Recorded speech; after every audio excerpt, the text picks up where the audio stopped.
feels like it's his team.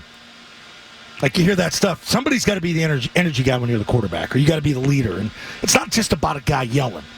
But you hear how he's talking. You hear how he's sort of motivating the group. He keeps everybody involved. He's fine with everybody cheering with Drake May. Oh, I guess they only cheer for the young guys because he doesn't get the big cheers. But Drake does, and Joe Milton does with his backflips.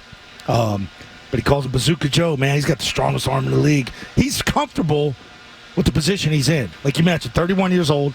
He's been around the game. He knows this offense. Drake May needs to make him uncomfortable. And when that happens, that's when Drake May plays. Like, I don't think we're near that yet. And maybe it's their pacing of it, too, the team's pacing of it. Because I think, I've watched some of the Bears stuff over the last week with, they had their Hall of Fame game. Caleb Williams didn't play, but he's just hanging with the starters. He's with the ones. If Drake May was just handed the ones from day one and he's repping them all, that's where you start to feel comfortable because I got my groupings. You know what I mean? I can be confident in this drill because they might have Polk out here, but why do I have these backup tight ends here, the backup running backs? And it sort of throws you off a little bit. When you're the number one guy and you're running with the ones, that allows you to be comfortable in practice because you practice the way you're going to play. Yeah, and it also gives you the best opportunity to show out and be the guy who takes command and performs the best. Jacoby Brissett has been set up for success in this camp. And I hear that through that mic'd up audio. That's my first instinct last night. I texted Tom. I said, grab the mic'd up stuff. This stuff's good. I need more of it. I want to hear the other guys mic'd up. But the young guys and Alex Van Pelt is thrilled.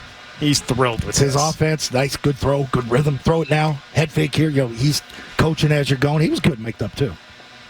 So we'll see how this thing plays out. But I come away from that here and that, and it's Jacoby 1, and I think May's a distant 2 off that. Just based on energy, not based on play, just based on command? Based on, here I am out here. Here I am talking during stretch. I'm going to mess with these guys. I'm going to go, they like that when you're mic'd up. He's comfortable in his position he's in. He understands it. Like, he's gift-wrapped it. He's making $8 million. I'm going in with the thought I'm going to be the starter. Eventually, I know this young kid's going to play because they had to tell me that, before I signed here. We're going to draft a quarterback, but we want you to sort of hold the fort down until he's ready. He gets it. He knows the league. He's not stupid. But he understands the offense, and he's the most comfortable quarterback out there. I don't know how you could say anything else coming off that. I'm starting to swing to your line of thinking here, Bertrand. Thank you.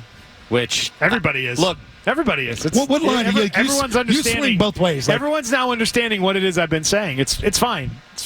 You're all a little late to the party, but now you're seeing it the way I am. Brissett has a command of the offense. Brissett knows what he's doing. Van Pelt certainly has a comfort level with him, and that's great, by the way. And for the short term, that's probably the best for the team this season. But long term, is that going to benefit the Patriots? Nope. Like, it's all about Drake May. No, it's to what Ernie Adams said when he sat there with Edelman. When we played that clip, like, you're married to Drake. The organization's married to Drake May now. Alex Van Pelt isn't. Well, he's got to prove he could call plays. Yeah, no kidding. Right, No kidding. Exactly. You're exactly right. Which means what? How do I prove I can call plays? How do I prove that I am worthy of being handed the reins at 54 years old for the first time in my career, where a team has just told me it's yours, it's your baby, it's your offense, it's your play calling, go ahead. How does he prove himself? He's not going to do that with Drake May. Drake May is a rookie. Drake May is not going to fully understand it the way that Brissett does. Drake May is going to make mistakes, and that's okay. That's what rookie quarterbacks do. But he's not going to be afforded that opportunity or that investment of time and reps in these practices because they're setting it up for Jacoby Brissett. I really liked the Jacoby Brissett move when they made it and thought he'd be the perfect guy to bring in, and now I realize how wrong I was to think that. It's providing Alex Van Pelt a security blanket. A blankie. A little bit of a crutch. It's his blankie. Yeah, it's a crutch. He's got it wrapped around his hands, and he's right to his face with it. Yep, and he's all cuddled up with Jacoby Brissett, ready to go. That's what is happening here. And that's good. Like you said, it's good for, do you want the team to look functional and prepared for games? Yeah. I mean, we've watched so much bad football in recent years. It'll be nice to see an offense that's able to run a play without it being a total mess, or a quarterback that's able to diagnose what he's looking at defensively. You heard some of that in that clip there, where he's like, all right, I know what I'm looking at.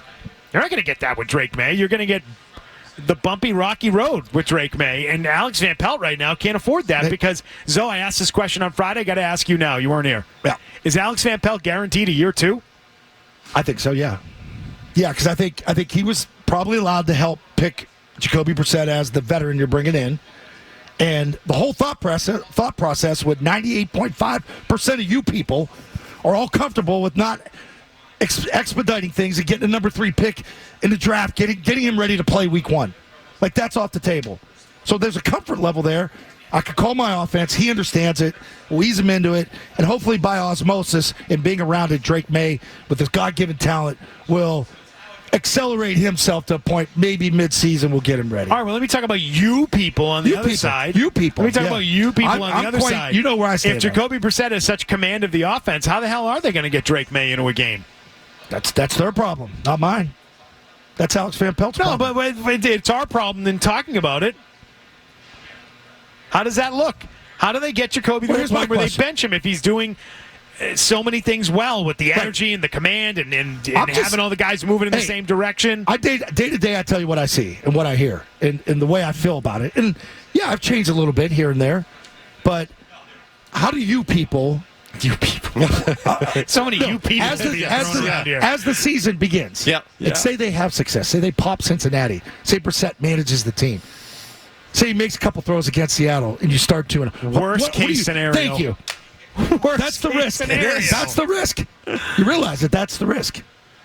Because you're really going to pump the brakes. Let's get Jacoby all the reps. Like we're but I don't think that's going to happen. I think they're going to lose most of their games, and he's going to get killed because the guys can't block on the edge, and they're going to have all kinds of failures. Well, I was just playing fantasy football. That's my fantasy. Well, we got to do it. I mean, got to play this out. Yeah.